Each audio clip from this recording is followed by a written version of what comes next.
मध्यपूर्व में जारी संघर्ष अब बेहद संवेदनशील और खतरनाक चरण में पहुंच चुका है। ईरान के नतांज और इजरायल के डिमोना स्थित परमाणु केंद्र के आसपास हमले हुए हैं, जिससे वैश्विक स्तर पर चिंता और ज्यादा बढ़ गई है। इसे देखते हुए विश्व स्वास्थ्य संगठन के महानिदेशक टेड्रोस अधानोम घेब्रेयेसस ने सभी देशों से संयम बरतने की अपील की है। विश्व स्वास्थ्य संगठन WHO ने चेतावनी दी है कि मध्य पूर्व का युद्ध अब एक खतरनाक मोड़ पर पहुंच चुका है, जहां पर ईरान और इजरायल में परमाणु स्थलों के आसपास हमले हो रहे हैं। संगठन ने सभी पक्षों से अधिकतम संयम बरतने की अपील की है। WHO प्रमुख टेड्रोस ने एक्स पर कहा है कि परमाणु स्थलों को निशाना बनाकर किए जाने वाले हमले जो हैं वो सार्वजनिक स्वास्थ्य और पर्यावरणीय सुरक्षा के लिए कहीं ना कहीं एक बढ़ता हुआ खतरा जो है वो पैदा कर रहे हैं। टेड्रोस की तरफ से ये भी कहा गया है, WHO की तरफ से ये चेतावनी जारी की गई है। उनकी तरफ से कहा गया है कि मैं सभी पक्षों से तत्काल अपील करता हूं कि वे सैन्य कार्रवाई में अधिकतम संयम बरतें और ऐसी किसी भी कदम से वो बचें जिससे कोई परमाणु दुर्घटना जो है वो भड़क सकती है। उनके मुताबिक अंतर्राष्ट्रीय परमाणु ऊर्जा एजेंसी ने घटनाओं की जांच भी शुरू कर दी है। एजेंसी के मुताबिक अब तक किसी भी तरह के असामान्य या बढ़े हुए रेडिएशन स्तर के संकेत नहीं मिले हैं, जो फिलहाल राहत की बात है। उन्होंने आगे ये भी कहा है कि परमाणु स्थलों को निशाना बनाना सार्वजनिक स्वास्थ्य और पर्यावरण के लिए बेहद गंभीर खतरा यहां पर पैदा करता है। ऐसे हमले न सिर्फ तत्काल तबाही ला सकते हैं, बल्कि लंबे वक्त तक असर डालने वाले रेडिएशन संकट को भी जन्म दे सकते हैं। स्थिति की गंभीरता को देखते हुए विश्व स्वास्थ्य संगठन ने भी सक्रिय तैयारी जो है यहाँ पर शुरू कर ली। एक्टिवली उनकी तरफ से जो है तैयारी की जा रही है। युद्ध शुरू होने के बाद से WHO ने 13 देशों में अपने स्टॉक और यूनाइटेड नेशंस के कर्मियों को विशेष प्रशिक्षण दिया है, ताकि किसी संभावित परमाणु आपदा की स्थिति में स्वास्थ्य संबंधी आपातकाल का प्रभावी तरीके से सामना किया जा सके। टेड्रोस ने इसके साथ शांति की अपील भी की है। उन्होंने दूसरे पोस्ट में लिखा है कि युद्ध शांति नहीं लाता है, ये तो बस अगली पीढ़ी को नफरत करने के लिए कहीं ना कहीं आगे प्रेरित करता है। इसलिए शांति चुने। नतांज और डिमोना न्यूक्लियर साइट्स के पास मंडराता खतरा अब सिर्फ और सिर्फ एक सैन्य टकराव नहीं रहा है, बल्कि ये पूरी दुनिया को परमाणु तबाही के मुहाने पर खड़ा कर रहा है। ईरान का नतांज न्यूक्लियर फैसिलिटी, जहां पर यूरेनियम संवर्धन का काम होता है, और इजरायल का डिमोना रिएक्टर, जिसे उसके गुप्त परमाणु कार्यक्रम का केंद्र माना जाता है, ये दोनों जगहें अब इस संघर्ष के सबसे संवेदनशील टारगेट बन चुकी हैं।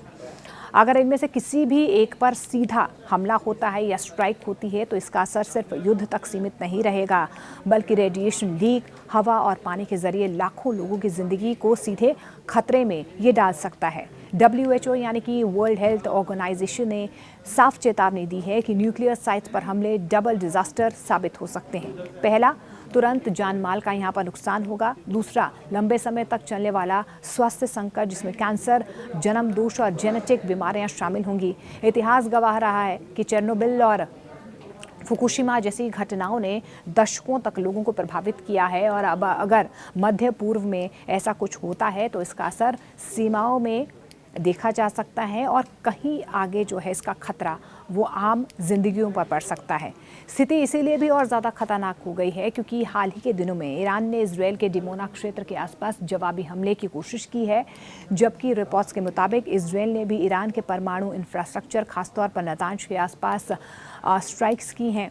इसके अलावा कतर के हीलियम प्लांट्स और कुछ ऑयल रिफाइनरीज पर भी हमलों ने साफ कर दिया है कि ये जंग अब सिर्फ सैन्य ठिकानों तक सीमित नहीं रही है। इकोनॉमिक और एनर्जी इंफ्रास्ट्रक्चर पर भी इसका सीधा असर जो है वो देखने को मिल रहा है।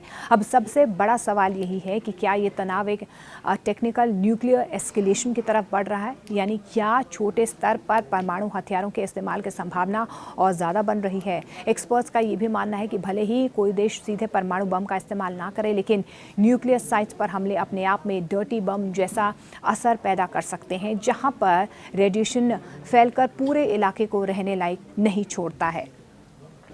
अब देखिए, अमेरिका की भूमिका भी यहाँ पर बेहद अहम हो जाती है। अमेरिका पहले ही इजरायल के समर्थन में खड़ा हुआ है और ईरान के खिलाफ उसकी सैन्य मौजूदगी और ज़्यादा बढ़ चुकी है। अगर अमेरिका सीधे इस जंग में उतरता है तो ये संघर्ष एक रीजनल वॉर से ग्लोबल क्राइसिस में तब्दील हो सकता है, और ऐसी तस्वीर बनती हुई भी नजर आ रही है, जिसमें रूस और चीन जैसे देश भी किसी न किसी रूप से शामिल हो सकते हैं।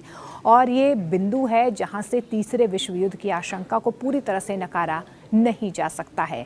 लेकिन सबसे चिंताजनक बात यह है कि इस पूरे संकट में आम जनता सबसे ज़्यादा असुरक्षित है। न्यूक्लियर साइट्स के आसपास रहने वाले लाखों लोग जिनका इस जंग से कोई लेना देना नहीं है, वो सबसे पहले इसकी चपेट में आएंगे। रेडिएशन कोई सीमा नहीं मानता है। ये हवा, पानी और खाद्य श्रृंखला के जरिए धीरे धीरे पूरी दुनिया को प्रभावित कर सकता है। और आज की हकीकत यही है कि ये जंग अब सिर्फ बम और मिसाइलों की नहीं, बल्कि ये न्यूक्लियर रिस्क की भी जंग बन चुकी है। एक छोटी सी गलती, एक गलत टारगेट या एक गलत फैसला और पूरा मध्य पूर्व एक ऐसे संकट में फंस सकता है जिसका असर आने वाली कई पीढ़ियां झेल सकती हैं। सवाल ये नहीं है कि कौन जीतेगा, सवाल ये है कि अगर ये लाइन पार हुई तो क्या कोई बच पाएगा।